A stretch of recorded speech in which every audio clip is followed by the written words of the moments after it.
Let me appreciate the Jomo Kenyatta University Christian Union for inviting me to speak to you today. It's a great privilege. I just realized this morning that I haven't been here for quite a while, but I am thankful to God for the privilege. I'm born again. My name is Oliver Kisaka. And the subject I was invited to speak on is giving. I have got a lot to say on the subject of giving, but I will try to say what I can say in this session. Let me begin by highlighting that God, it is written in the book of Genesis, chapter 1 and chapter 2, chapter 1 verse 28, and God blessed them, talking about Adam and Eve, and God said to them, "Be fruitful and multiply, and replenish the earth, and subdue it, and have dominion over the fish of the sea, and the fowl of the air, and over every living thing that moveth upon the earth." And 2 verse 15, "And the Lord God took the man and put him in the Garden of Eden to dress it." When God created man, he did so. He created him as the only being that was created in the image of God. To be created in the image of God is the most special thing that any of us possesses today. Because we are not created like other beings. I was sorry when we were meeting in Rwanda, an interreligious group of leaders, and we are tackling the issue of insecurity and the issue of terrorism. And I stood up and said, if we really want terrorists to stop killing other human beings, let's help them realize that when you kill a fellow human being, you are killing the image of God. I was terribly shocked when the Muslim man stood up and said they do not believe that we are created in the image of God. I was so shocked. So shocked. In fact, I almost left the meeting because I realized we were not discussing anything. How can you deal with people who see other human beings as nothing? For us as God's people, we have been taught that every human being is special, not because of the money they have, but because of who they are. They are created in the image of God. And when God created Adam, he had created a lot of things which to human beings today are very special. If you read the book of Genesis chapter 2, between verse 7 and verse 14, God describes the garden where he put man. There is no place in Kenya that compares to that. It was a place with 4 rivers flowing. The gold of that area, we are told, is good gold. And you didn't need to go underground to get it. It was exposed as the waters passed. How would you like that for a garden? That as you sit in your balcony, there's a river flowing and there's gold. There are even other metals that you have never heard about, like bdellium and others. That's where God put Adam. When today I want to put up a home for myself, I think of this lush place, perhaps an acre of land, fantastic house. I direct pipe water, put it in that environment, create, what are they called? Springs.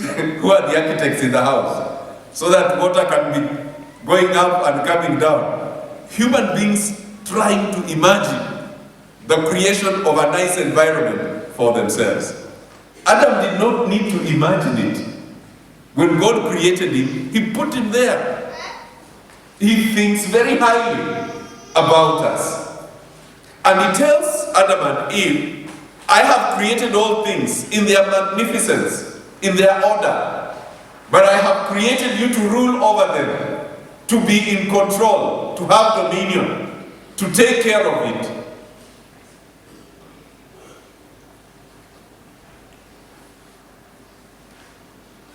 that creation, there was no money.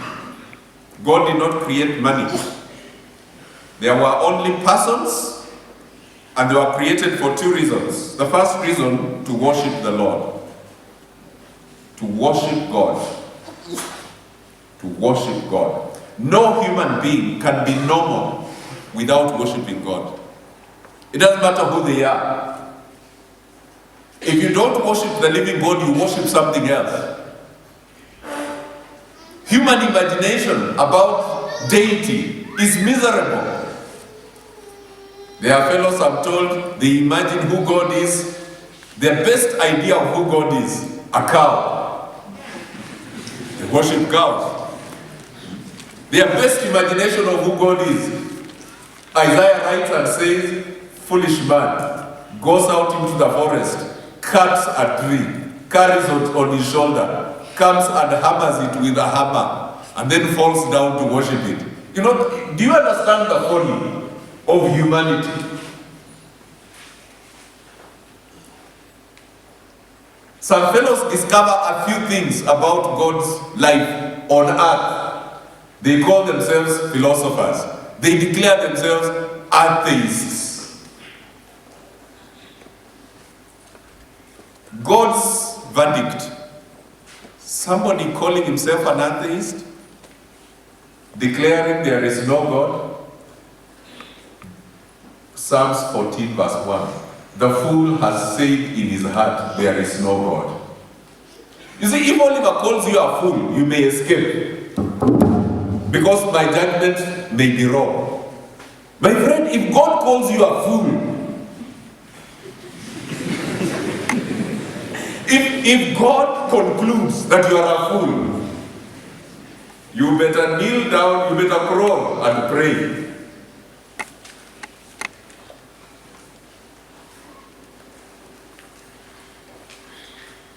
So nobody should fail to worship the living God. You know, the biggest ship that has ever been constructed, luxurious ship, some of you have seen the film, was called the Titanic. I don't know what kind of foolishness gets into human beings so that at the point of their success, they utter statements against God. This one is such a magnificent creation, even God cannot sink it. Why? He was merciful to you. He gave you oxygen. He gave you H2O. He allowed you to live. He gave you the brains to be able to create something magnificent. Why not fall down on your knees and say, Heavenly Father, thank you for giving this kind of wisdom to men. You now say, this one, even God cannot sink it. You know, there are chemists in the house. What did God send to destroy the Titanic? It was made of iron. God sent ice. It hit an iceberg. It did not make one voyage. Why? Because a human being is foolish enough to imagine there is no God. I know you young people, you watch more European football than anybody else watches. I was very shocked to hear somebody called Jose Mourinho say that he was such a fantastic coach that God could not stop him.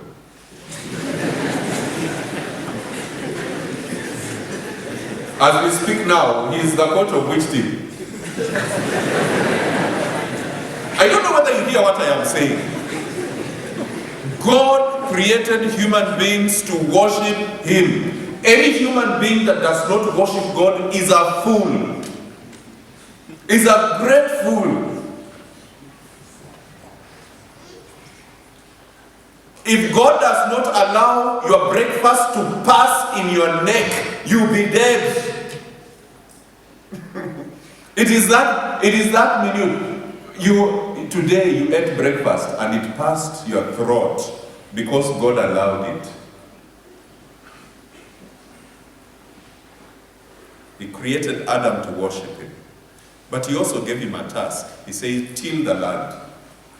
The only job given to him on earth is you till the land. Generate your food. Take care of it. All other jobs you see, all these sophisticated things you are studying in JKUAT are meant to support the farmer. I'm telling you. If the farmer stops producing food today, there will be no JKUAT. But what happens? Human beings take over management of systems that are supposed to help the farmer, then they create unjust laws that oppress the farmer and nullify his work. You see, the most successful president we have had in this country was the Honorable Kibaki.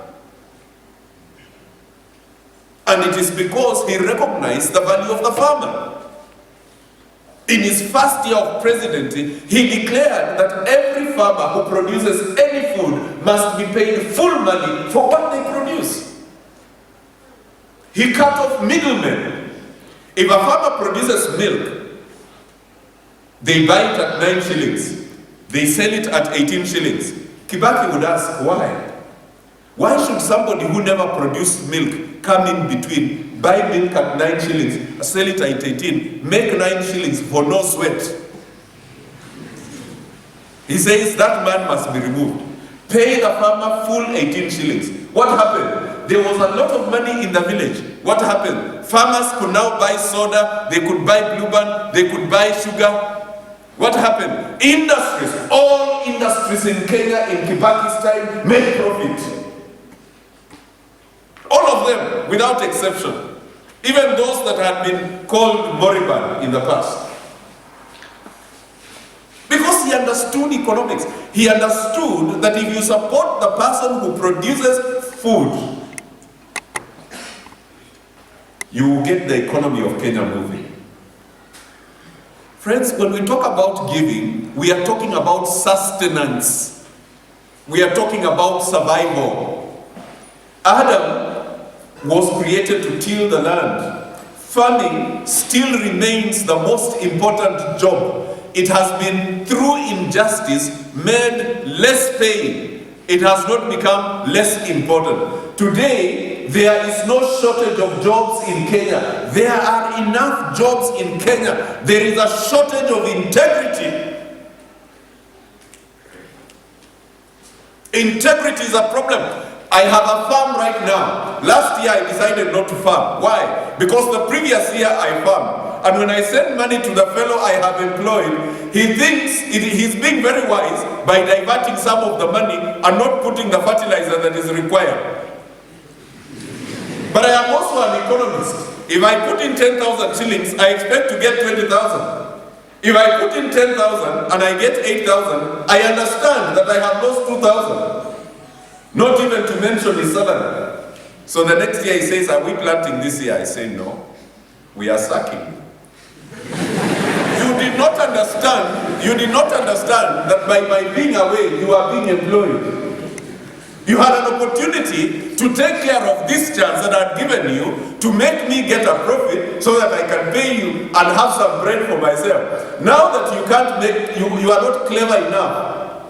You are not steward enough. You have no integrity. Let the farm stay, because other people are producing maize. I can buy maize. Instead of spending 10,000 to get 8,000, I can keep the 10,000 and buy maize at production. I don't know whether you understand what I'm talking about. There are enough jobs in Kenya.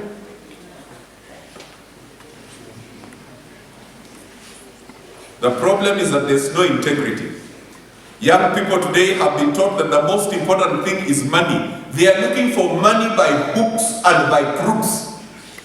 You meet this young girl, she's only 19 years. She looks as if she's 30. What has happened?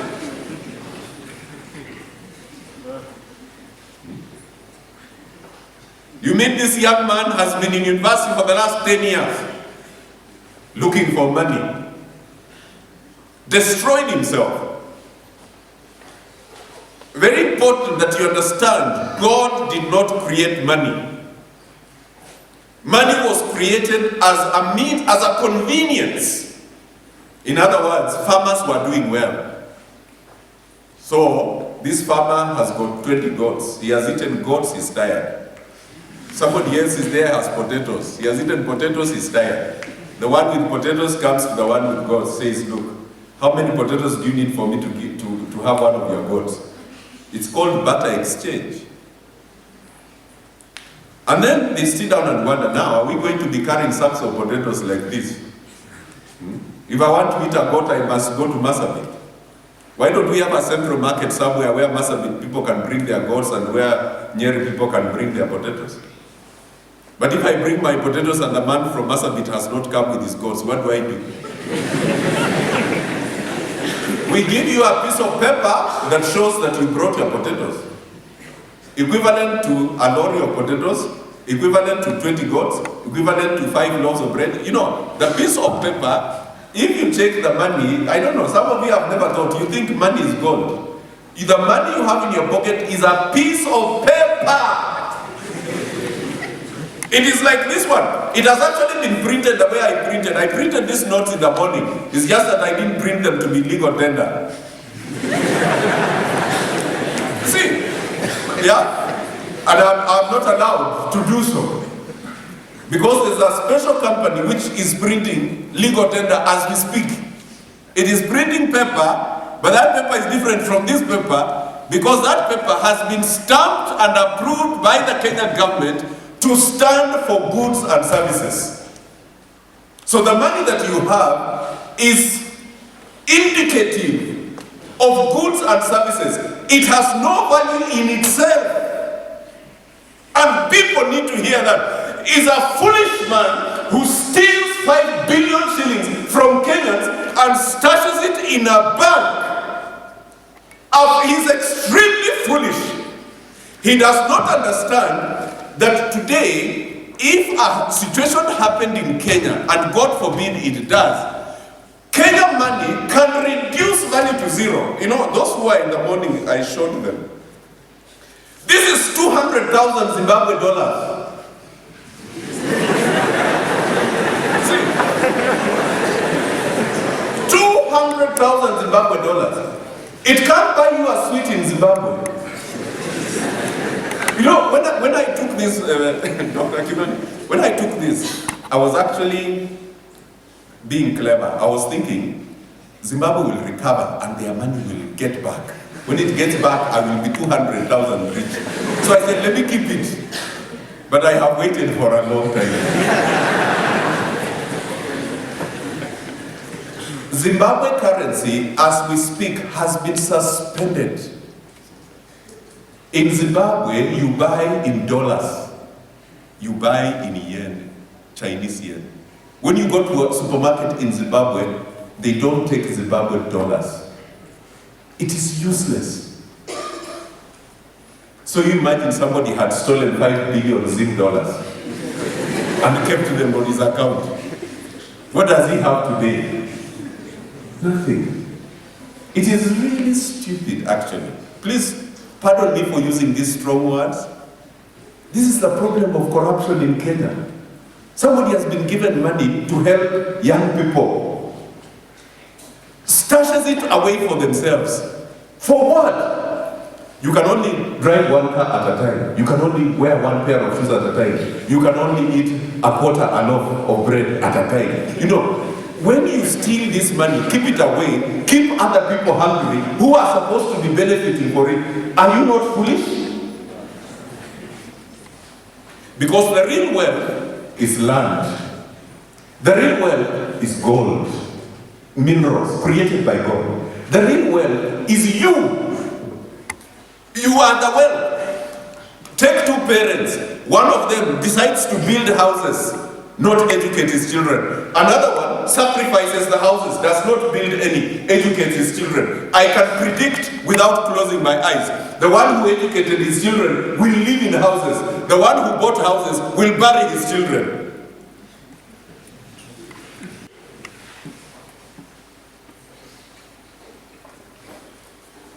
So money was created to be a convenience. Soon, human beings began to realize that this thing is very powerful. When you have money, in fact, even this morning, those of you that have money are unable to sit in the library. That's why the library gets full when you are approaching exams. People are broke and exams are coming. At the beginning of term, when people have money, they don't sit in the library. You just hear them saying, I want to dash to Juja. I want to dash to Thika. I want to dash to wherever. Money keeps talking. It tells you, my friend, you are not like ordinary people. Do something.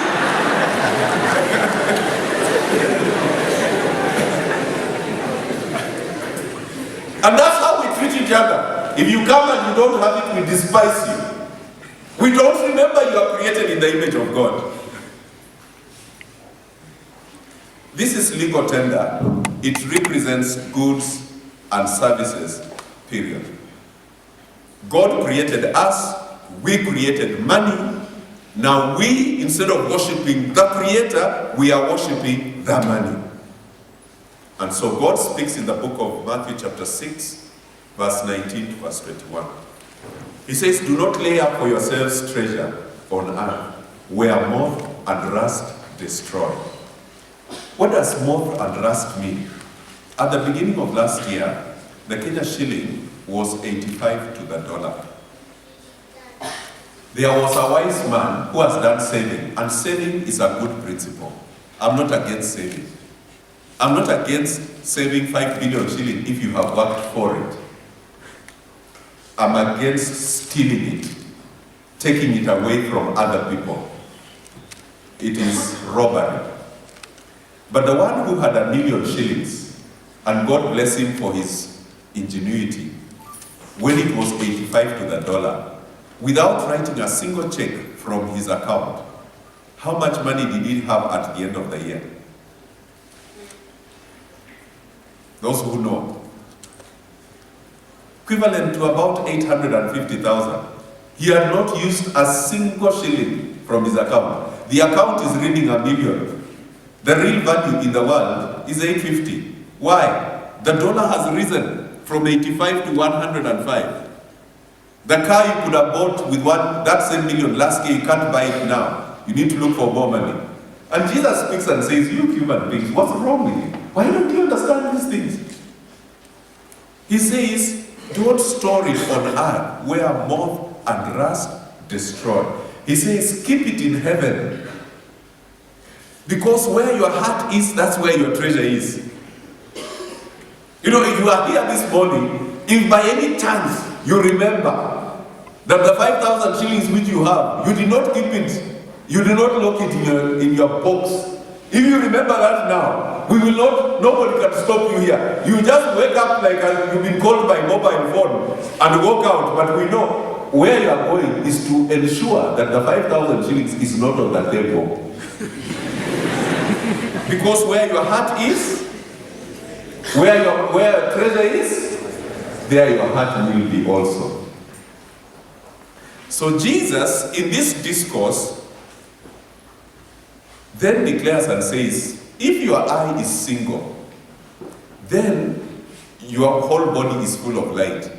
If your eye is blind, then your whole body is full of blindness. And if what you think is light is blindness, how great is that blindness? What is he saying? He's saying when you don't understand these things, you take money, keep it in your pocket, take it out, admire it, count it, put it back, walk around feeling like you have money, get to another point, write, take it out, count it. So Jesus says this fellow has a gross misunderstanding of the priorities of the kingdom. He says you can't serve God and money. He says, look at the birds, look at the flowers. They neither toil nor spin, but your heavenly Father takes care of them. Are you not more precious than those animals?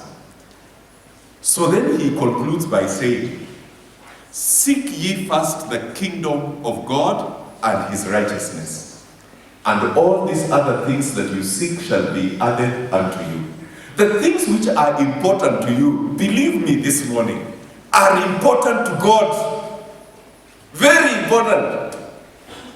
The order of importance is what he does not agree with.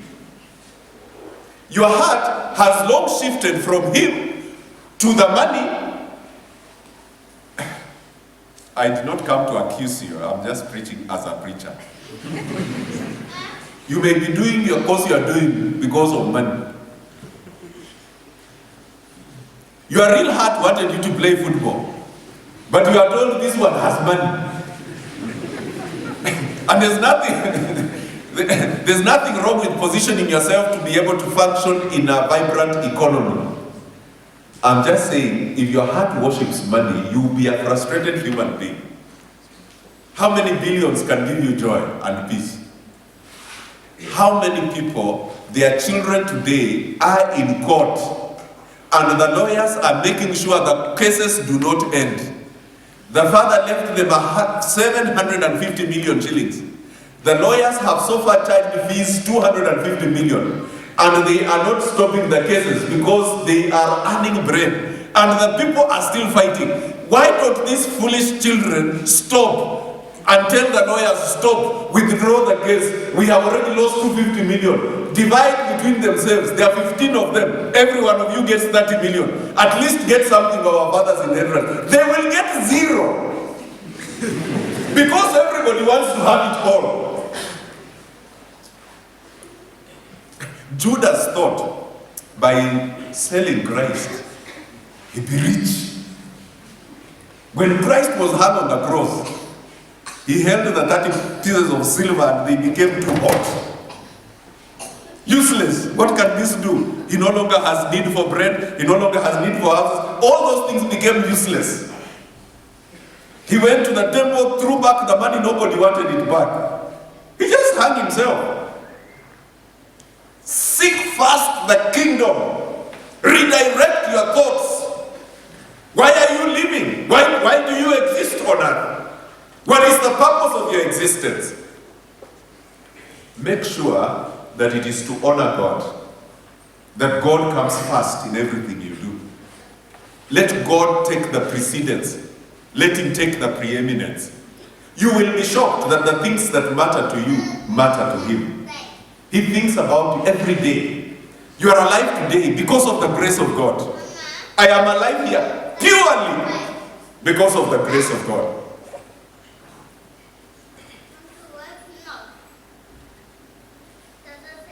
So it's important for us to understand that, therefore, lay not for yourselves treasures upon earth where moth and rust corrupt and destroy, and where thieves break in and steal. A shift from mammon-centered approach to life to a God-centered approach. God sustains his creation. God is able to sustain you. It is this faith that I would like us to tap in. When Paul commented on these matters, in 1 Timothy chapter 6, verse 6 to verse 10, he said, "But godliness with contentment is great gain. For we brought nothing into this world, and it is certain that we can carry nothing out. And having food and clothes, let us therewith be content. But they that will be rich fall into temptation and a snare, and into many foolish and hurtful lusts, which drown men in destruction and prejudice. For the love of money is the root of all evil, which while some coveted after, they have erred from their faith and pierced themselves through with many sorrows." You see, I know, I am aware, speaking from this pulpit, because of past experience, that I have already caused a major crisis in your heart right now by what I have said. And I think the crisis should exist, because it's the only way we are going to stop madness.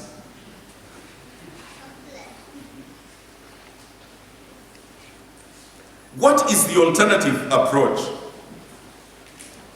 Two passages in the Corinthian text are amazing. If we were to interpret the book of 2 Corinthians chapter 9, verse 1 to verse 15, and 2 Corinthians chapter 8 in the light of what Jesus taught in Matthew, it takes on an interesting dimension. Let's go to 2 Corinthians chapter 9.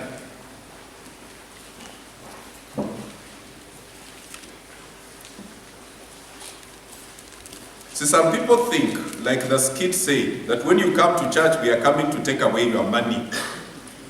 Okay? We give for 3 reasons. The first reason is we worship God. Giving is worship. The second reason is that when you give, you heal your heart from idolatry. It is antiseptic against idolatry. You have a choice between God and money. What do you choose? If you choose to keep money, you have chosen money, you will not find God present. And you will be shocked that you don't find him present. But he has already told you, you can't serve both. Between money and God, what is your choice? I will explain that as we go along. The third reason we give is that we make available resources for God's priority. God always has priorities. We will know whether your heart and mind seeks God first when God's priority arises. Because if God's priority is to pay fees for an orphan child, he speaks loudly enough for me to hear that an orphan child has no fees.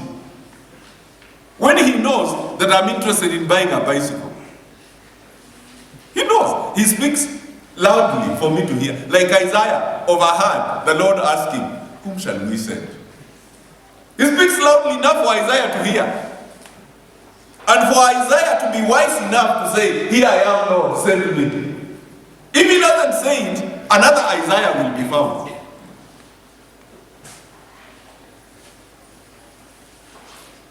Second Corinthians chapter 9. Paul writing to the Corinthians says, for as touching ministering to the saints, it is superfluous for me to write unto you. What does that mean? He was raising funds for the church in Jerusalem.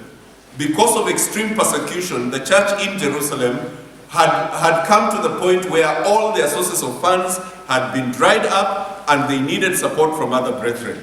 And so Paul, as he goes around preaching, for various reasons which I can't get into this morning, is telling the Corinthians, can you please stand with the Jerusalem church? And the Corinthians were excited. They said, look, we have heard you, we are going to raise funds, and we are going to be stand with the Jerusalem church. For purposes of our discussion this morning, the Corinthian church was in the second largest city of the Roman Empire. They were the upper class of society, or people of means. They gave a promise. They said, we will give 1,000,000 shillings.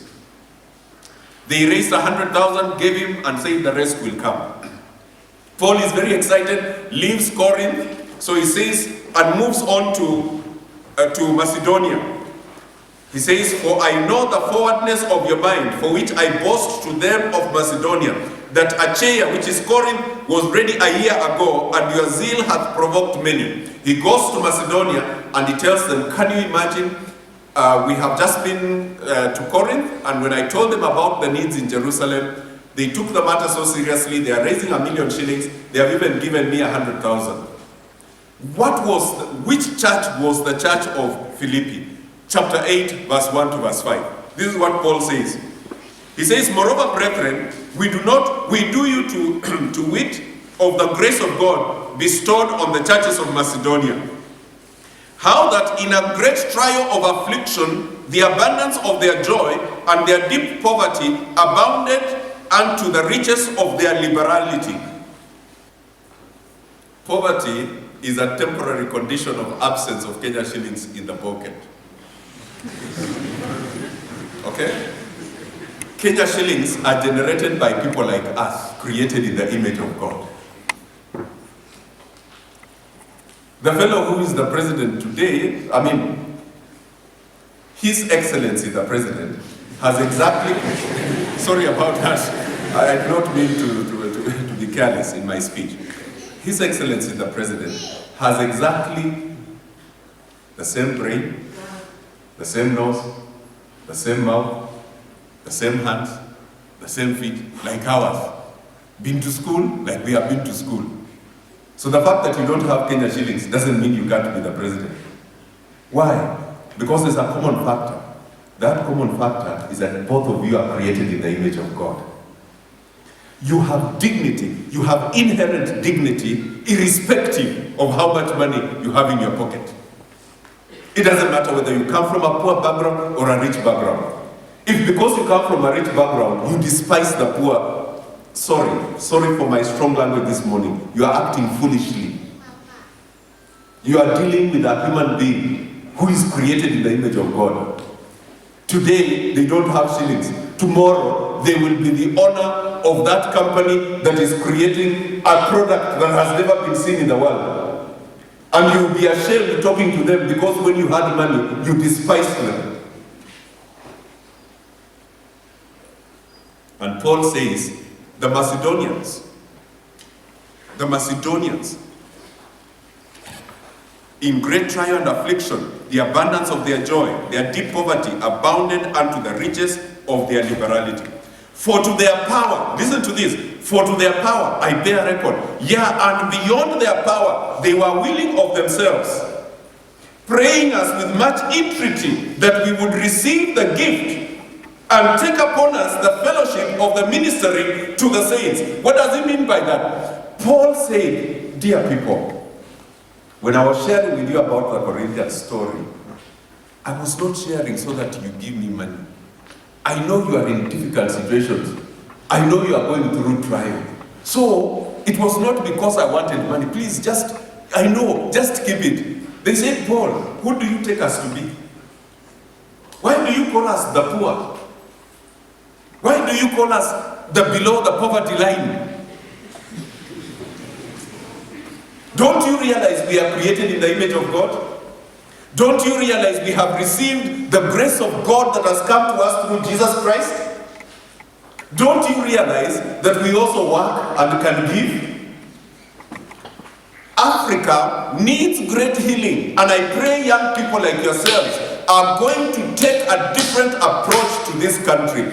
Africa needs to be healed from the curse of poverty consciousness.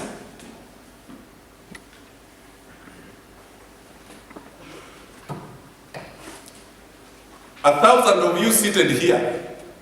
1,000 of you. If you wanted to raise 1,000,000 shillings, you only need to give 1,000 shillings. 1,000 shillings is how many sodas? Is how many loaves of bread? But something has told us, you are from Africa, you are from Africa, you are the poor. You are the poor. If a white man walks here, we don't ask him, which job do you do? Which training do you have? We just see money, but money has come.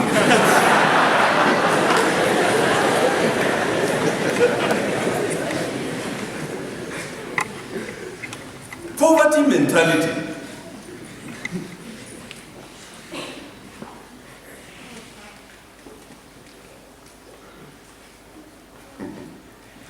After we have raised money, what do we use it to do?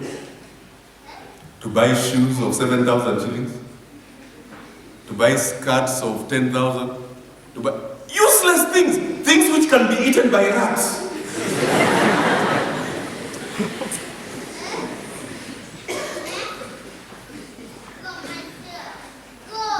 You see, when you pledge and you don't honor your pledge, you know it's very easy for us to say, well, what a guy. Paul did not allow it to stay. Why? It was a deadly choice between God and money. You had God speaking to you. God knows your circumstance. Nobody forced you. You wrote down on a piece of paper and said, I'm going to give 100 shillings. It was a free will. What has happened that you have decided to keep the money rather than to keep God? If the presence of money to you means security, how much more the presence of God?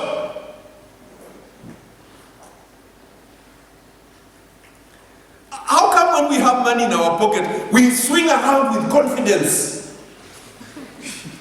When we have no money, we walk like ducks that have been rained on. You know, God looks and says, my goodness, what did money do to these people? When they have it, they swing around with joy. When they don't have it, they swoon. Isn't my presence anything? Isn't the presence of God anything?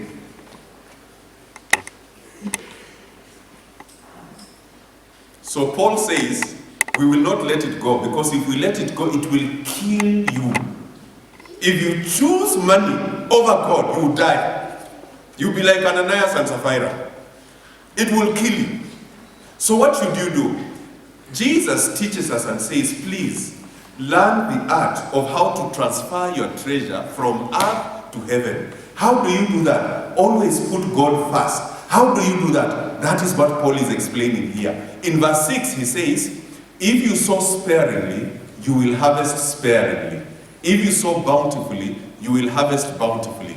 It's not easy to understand that verse until you go to verse 10. Shall we go to verse 10?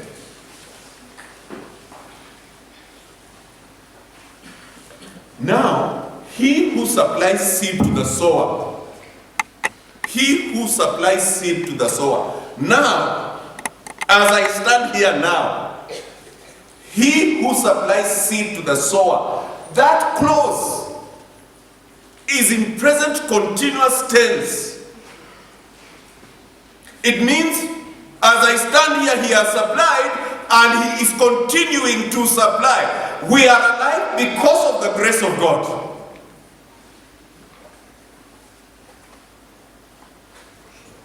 If you have had this breakfast this morning, you have experienced the grace of God in breakfast. If you are breathing, you have experienced the grace of God in life. In other words, he is a generous God. He is always supplying. As I stand here, he has supplied. Now, he who supplies seed to the sower.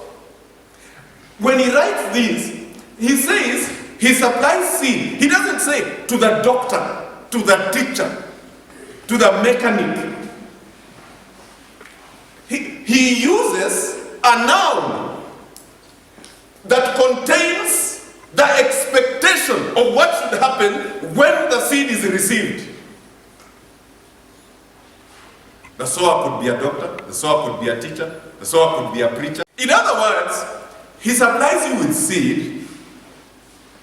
Depending on how you sow the seed, he determines to give you more. Because he knows that seed has life. Seed will produce seed and bread. Bread does not have life. Bread supplies energy. How many physicists are in the house, or is it chemists? When you eat bread, through a few chemical processes, it generates energy and warmth for your body. After that, the balance goes out. That bread is gone. But if you take seed and put it in the ground, it has life. It will produce more seed and more bread. So what is God's intention? In one verse, he talks about seed twice and talks about bread once. Why does he say that after supplying seed to the sower, he also gives you bread for food? It's because he knows the average Kenyan has capacity to eat the seed.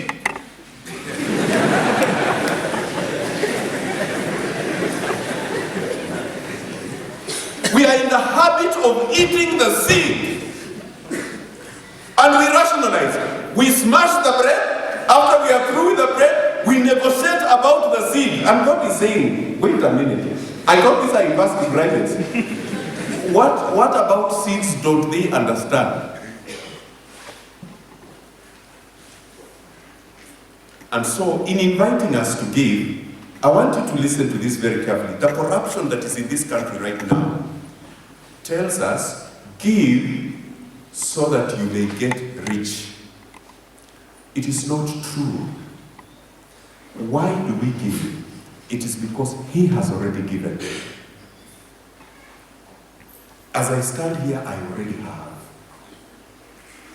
I have been given. You know, when you think about that verse, there is nobody, not a single one of us, who can't give. Nobody. Not even the street child. The street child who has had breakfast this morning on the streets, worth 20 shillings, can actually look for 2 shillings. Go before the Father and say, Father, I am in extremely difficult circumstances. but I'm alive. I just want to thank you. I just want to give thanks.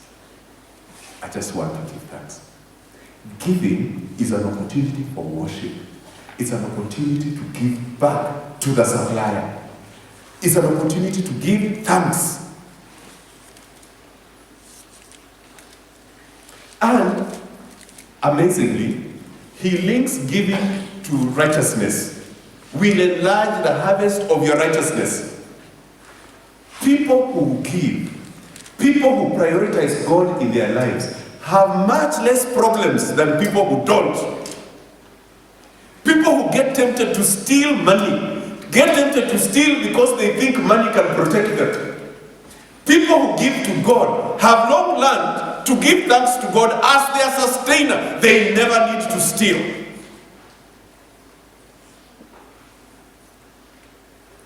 So I have published a book, it's called The Grace of Giving. And in this book, I have put a subtitle, Growing in Faith, Integrity, and Community. I believe we can heal this country from tribalism just by giving.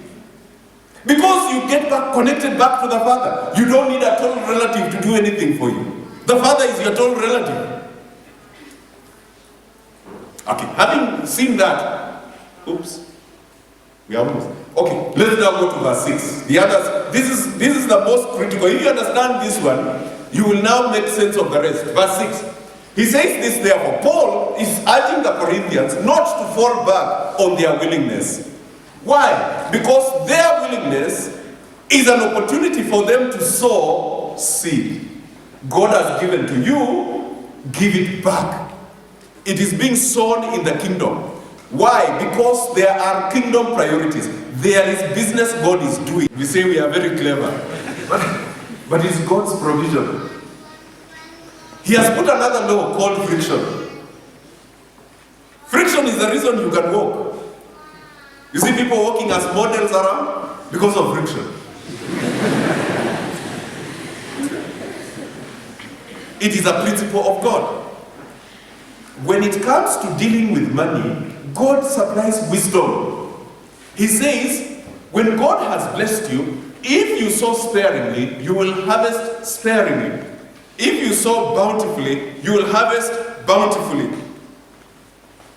All right. Yes. You will harvest bountifully.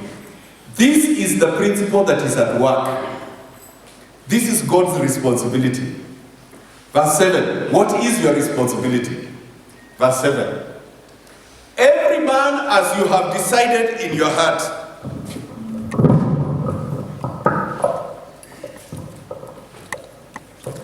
God has given you two choices, my friend. Either you be in the sparing category or you be in the bountiful category. What is amazing to me is that most people, without faith, choose to be in the sparing category. The sparing category means you never have enough. Your faith never measures up. You never have peace about your issues. In the kiosk, una deni. In the school, una deni. In the work, una deni. You go to sleep, you are worried. He has told you, I have given you seed. If you have seeds worth 1,000 and you choose to sow 100, that is called sparing. If you choose to be sparing, you will experience life in a sparing way. He has told you. You see, the sparing category are the recipients. They are the proposal writers. The bountiful category are the donors. They are the ones who receive proposals.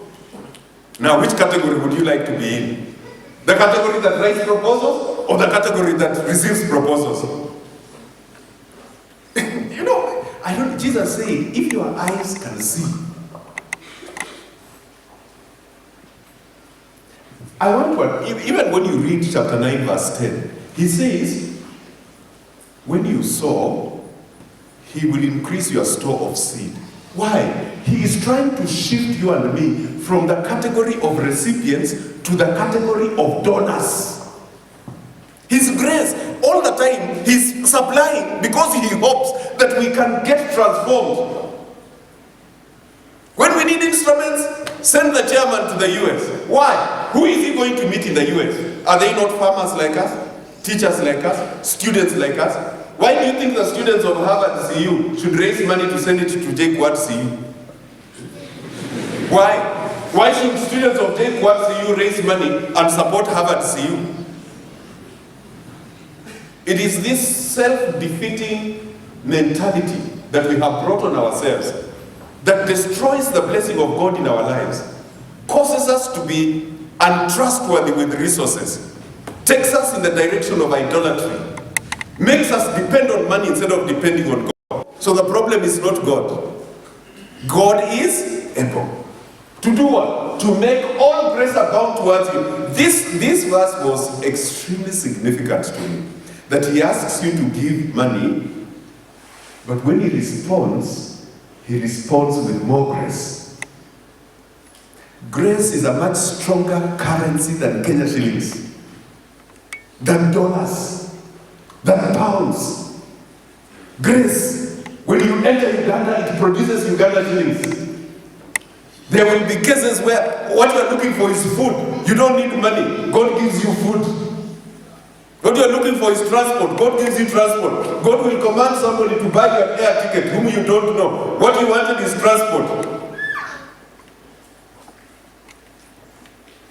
And God is able to make his grace abound towards you so that in all things, at all times, having all that you need, you will abound in every good work. Dear students of J Quad CU, I have been involved in advocacy in this country for a long time. But I decided to study, to try and understand why the Christian community is under a target all the time. And I realized of the many problems we face, one of them is how we deal with money. We are so worried about our sustenance that we are doing everything we can to keep all the money we can from the Lord. But the young man with the 5 loaves and the 2 fishes was different from us. My brother here was observing that when he gave the 5 loaves and 2 fishes, it was in the evening. He was given lunch by his mother. He found Jesus so interesting. He had not eaten it by evening. Jesus is looking for something to feed the people. The disciples tell him 8 months of salary is not enough. What happens? One of them says, but I've seen a young man here with 5 loaves and 2 fishes. Says, bring them, put them in my hands. The young man loves Jesus, releases his lunch. If you were J Quad student, what would you have risen? This is the last meal. The young man put it in the hands of Jesus. What happened? Jesus gave thanks to the Father. What happened? Over 10,000 people were fed. What was the priority of God?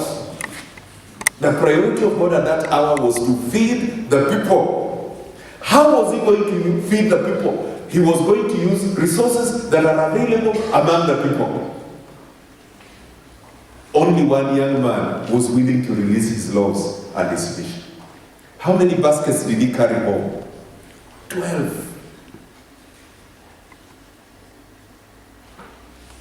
I pray God gives you understanding.